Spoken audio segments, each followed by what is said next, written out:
Então hoje, quinta-feira, o dia que a gente faz a leitura de um livro do Zen, né? O livro que a gente está lendo nas quintas-feiras é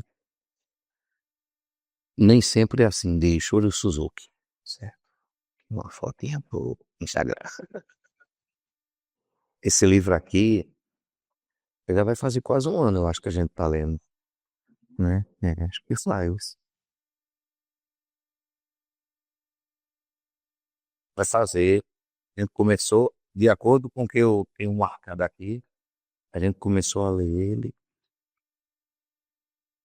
15 de setembro. Em 15 de setembro. Estamos caminhando para um ano desse livro, né? Eu li esse capítulo hoje, mais cedo, e ele é bem interessante, porque o monge ele faz uma crítica, que você vai daqui a pouco reconhecer, né? Qual é, e depois eu também quero fazer um comentário a respeito, certo? Então, vamos lá.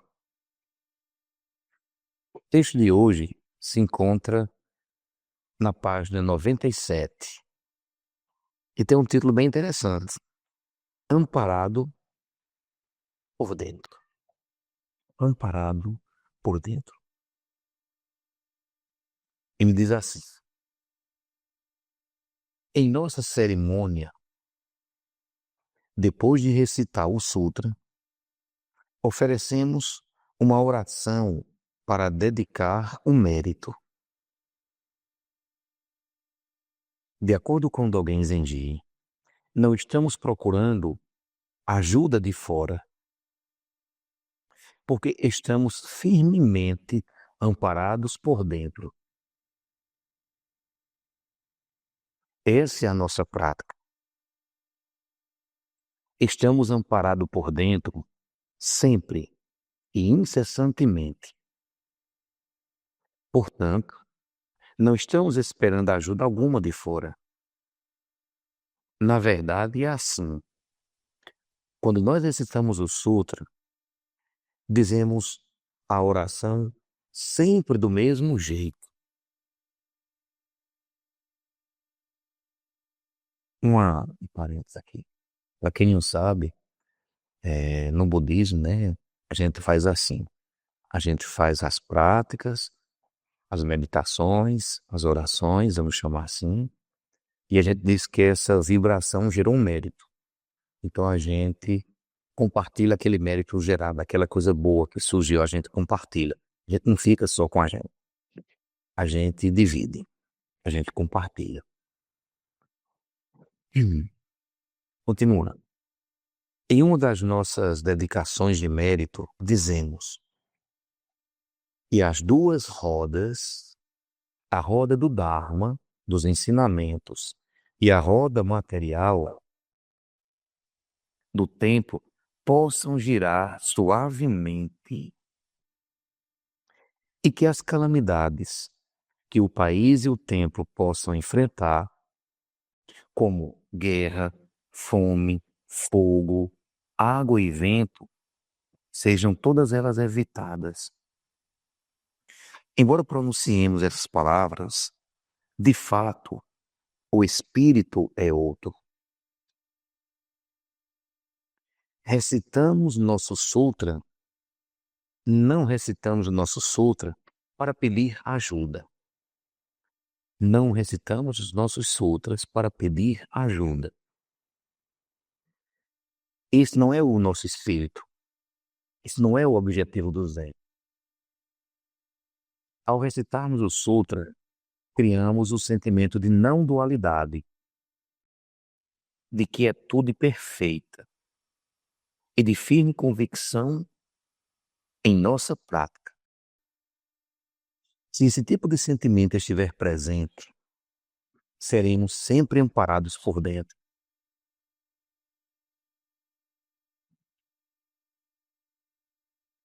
Se estivermos tomados pela prática individualista e dualista,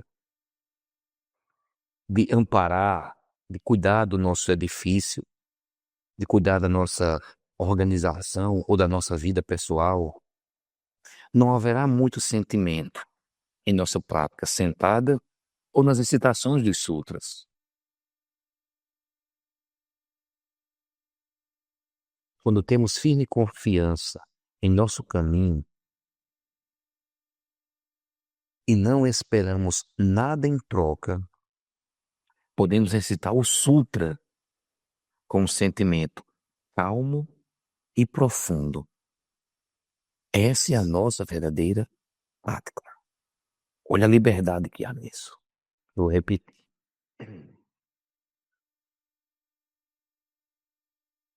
Se estivermos tomados pela prática individualista e dualista, de amparar, de cuidar do nosso edifício, da nossa organização ou da nossa vida pessoal, não haverá muito sentimento em nossa prática, seja no zazen ou nas recitações de sutras. Agora, quando temos firme confiança em nosso caminho e não esperamos nada em troca, nós podemos recitar o sutra com um sentimento calmo e profundo. Essa é a nossa verdadeira prática. Olha como isso é libertador, né? Não esperar nada. Difícil, né? A gente tem uns objetivos aí muito egoístas, né? Euzinho, né? Euzinho. Na maioria das vezes esse é o nosso objetivo. Nós temos algum objetivo com a nossa prática. E o monge aqui está dizendo que isso não faz sentido. Isso não faz sentido porque nós não estamos tendo a prática correta. Ele vai dizer mais coisa.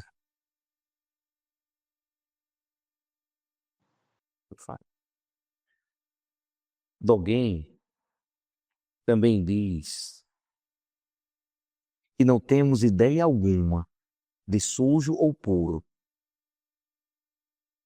ideia alguma de calamidade ou desastre. Mas mesmo assim, temos a prática de limparmos o banheiro.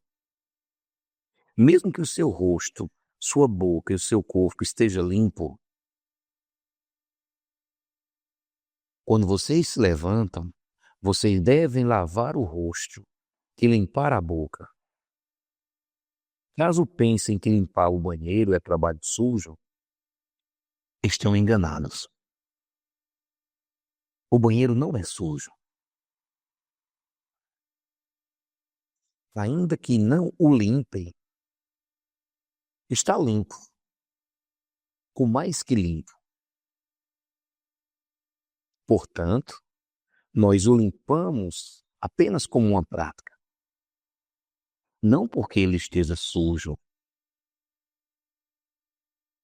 Se vocês o fazem porque está sujo, essa não é a prática do Zen.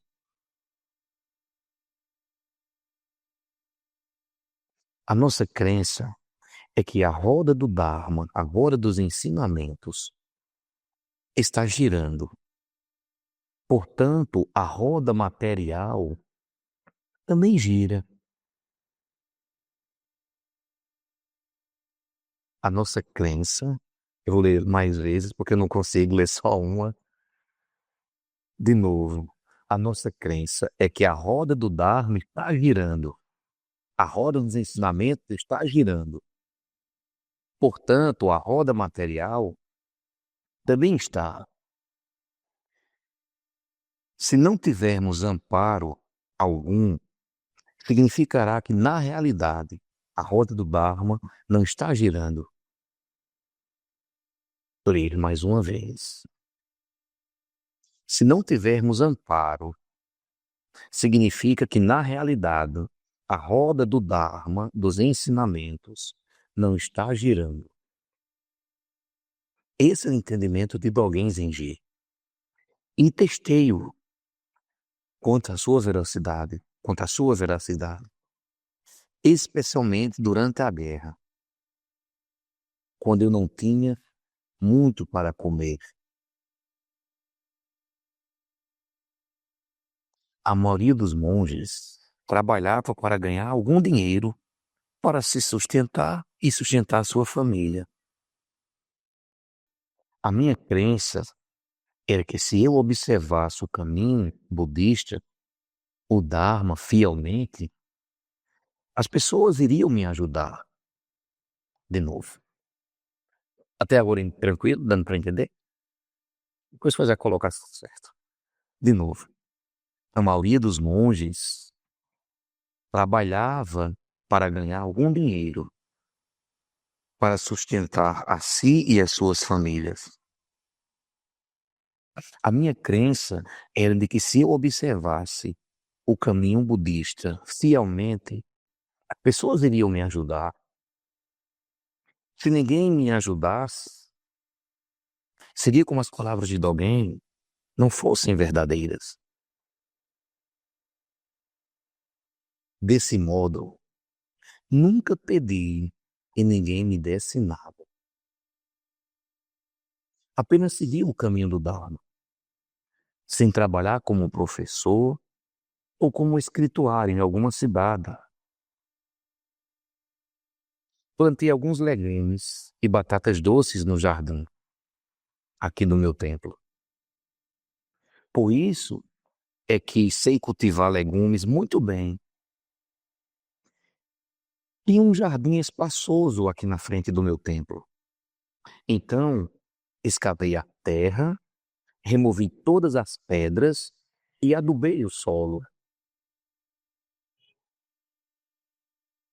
Algumas pessoas do vilarejo vieram me ajudar. Plantamos os legumes e tivemos uma boa colheita. Certo dia, minha vizinha veio me ajudar a cozinhar.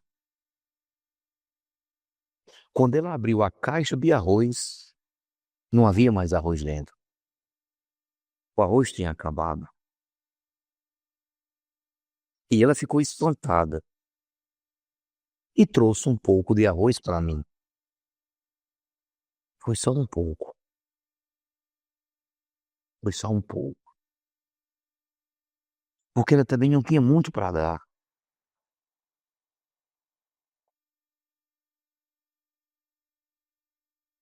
Mas depois, os meus vizinhos e os membros do meu templo recolheram arroz. Eu tinha um bom número de seguidores. Portanto, eu recebi bastante arroz.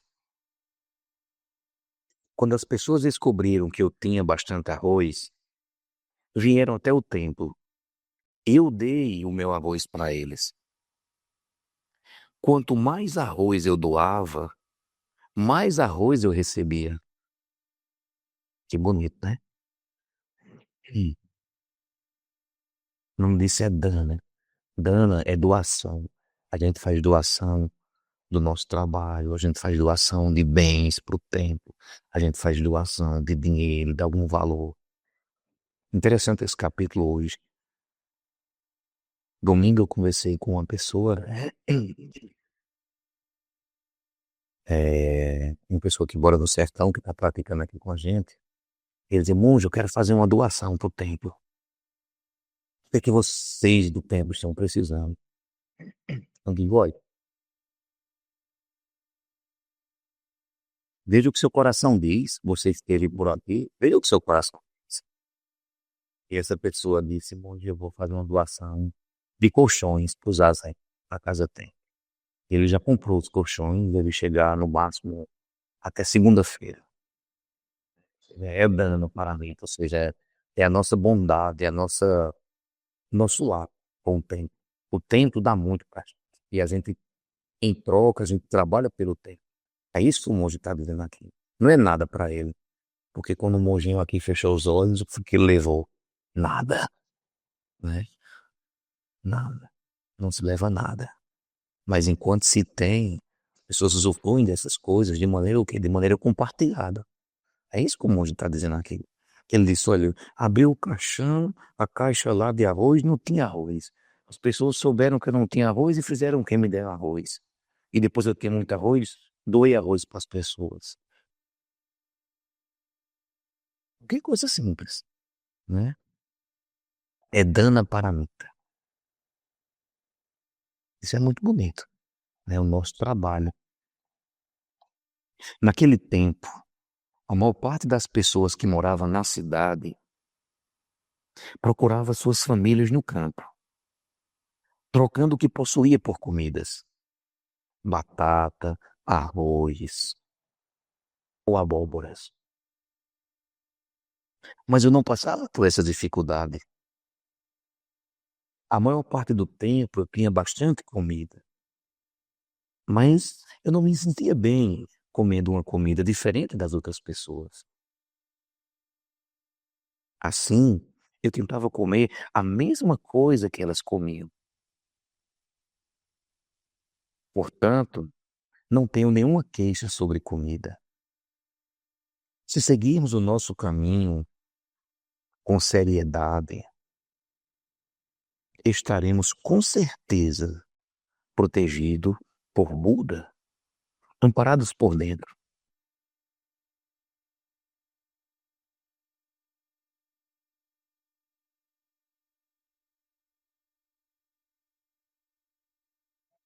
Nós confiamos nas pessoas. Nós confiamos em Buda também.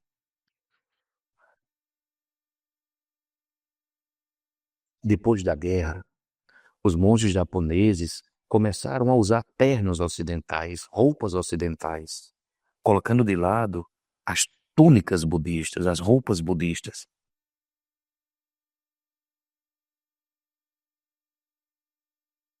Trajando-se apenas nos funerais ou nas cerimônias em memória de alguém. Não me sinto muito bem usando ternos, portanto, sempre visto meus hábitos monásticos. Quando eu estava vindo para os Estados Unidos, quase todos os monges que partiam para o estrangeiro usavam bons ternos e sapatos brilhantes. Para propagar o budismo, pensavam que precisavam parecer com os americanos. Mas suas cabeças não brilhavam.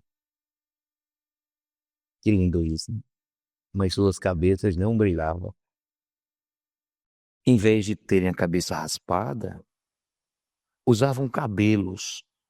E os seus cabelos eram bastante longos, bem penteados. Porém, ainda que estivessem comprado os melhores ternos e os melhores sapatos, japoneses são japoneses. Eles não podem ser americanos. E os americanos acharão alguma falha no seu modo que eles se trajam em seus ternos e sapatos. Esse é um dos motivos porque nunca vim para os Estados Unidos de terno, sempre com minha roupa monástica. Um outro motivo foi meu desapontamento em relação aos monges. Olha que crítica interessante que ele faz. Um outro motivo era o meu desapontamento em relação aos monges, que para se sentirem amparados, trocavam suas roupas por ternos. Dogen já havia dito muito tempo antes que estamos firmemente protegidos por dentro. Esse é o nosso espírito. Quando nós dizemos pela manhã, logo cedo, em nossas orações,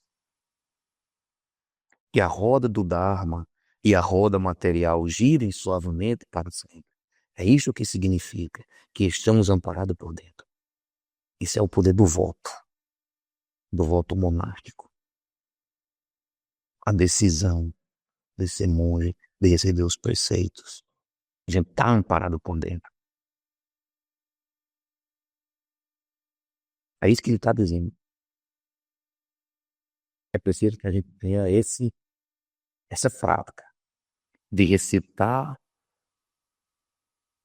com plena confiança, sem esperar nada de fora, sem esperar por alguma ajuda externa, alguma ajuda metafísica, que as coisas surjam magicamente.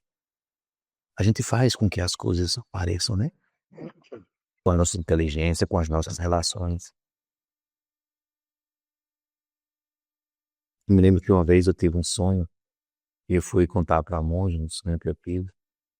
esperando que ela não dissesse uma coisa grandiosa. Ela foi e disse: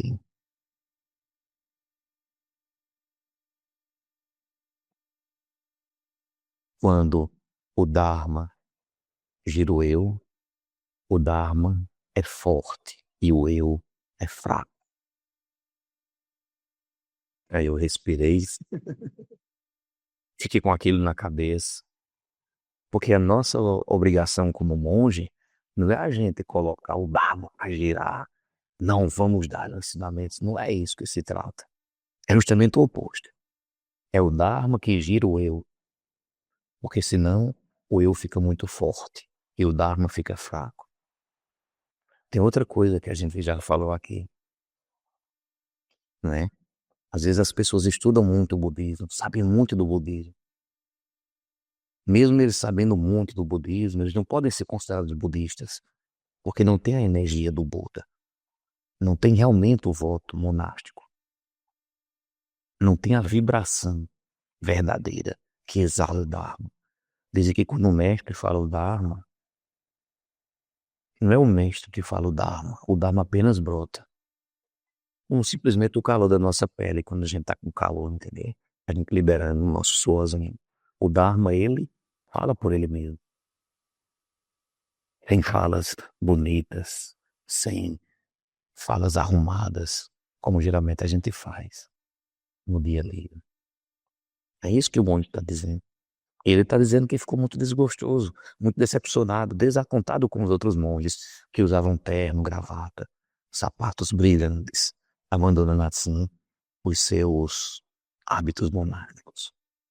É muito difícil para a gente ocidental usar hábitos monásticos em todos os lugares.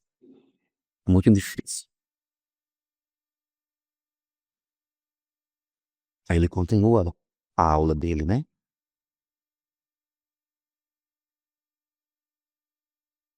Quando dizemos que a roda do Dharma e a roda material girem suavemente para sempre, esse tipo de cerimônia é uma maneira de retribuir a benevolência de Buda e dos Arahats. Buda e os Arahats são pessoas que se ampararam sozinhos, dependendo apenas de suas práticas. Se dedicarmos total respeito aos Arahats, praticando com o mesmo espírito que eles praticavam, estaremos sempre protegidos por dentro. Dogen diz: se não praticarmos o nosso caminho com todos os seres, se não praticarmos nosso caminho com todos os seres, com tudo no mundo,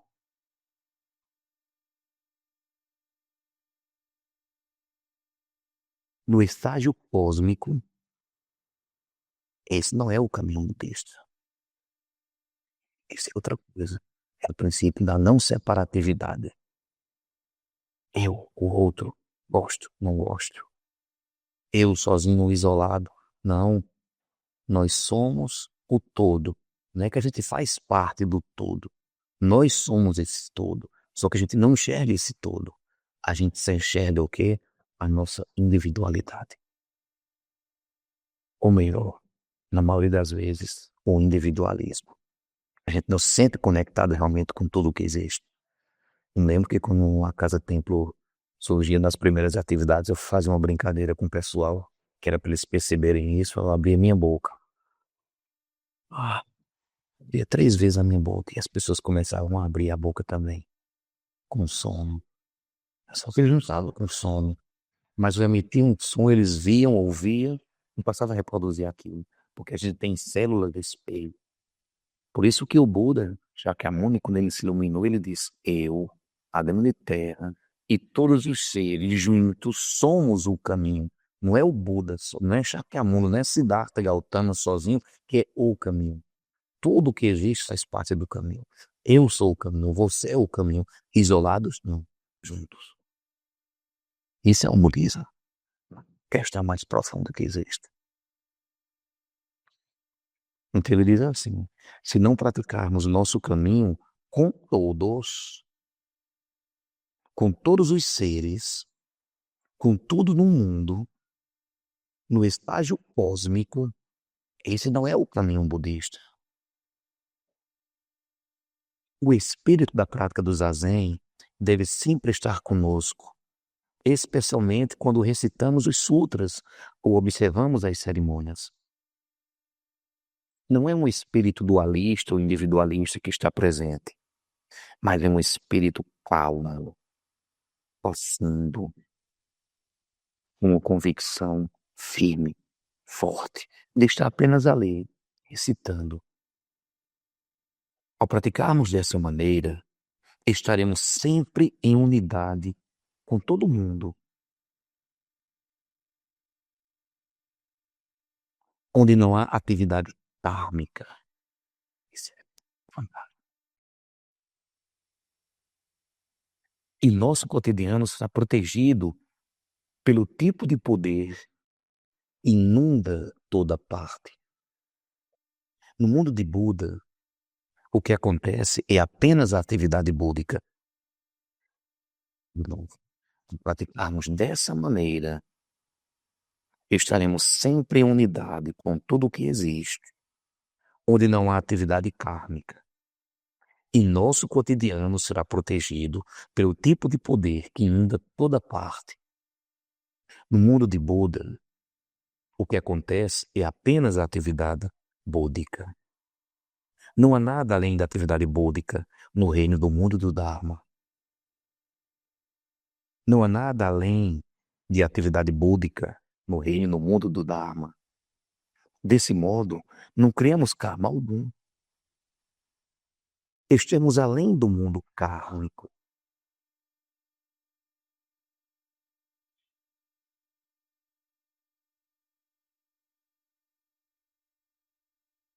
Com esse espírito, com essa energia, com essa compreensão, é que observamos e praticamos o nosso caminho.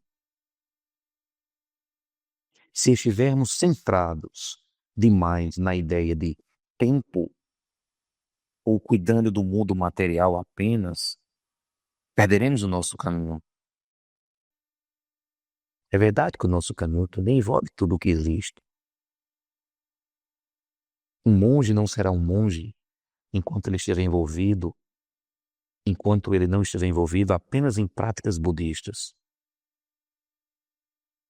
Um monge não será um monge enquanto estiver envolvido inteiramente em práticas budistas, absorvido numa vida atarefada, no ativo e terreno mundano. Então não haverá mais monges. Ainda que haja monges ali, eles não estão praticando como um monge. Assim, budistas devem ser budistas por completo. Quando o budista se torna realmente um budista, ele será amparado como um budista. E muito obrigado a todos. É o que diz o nosso texto de hoje.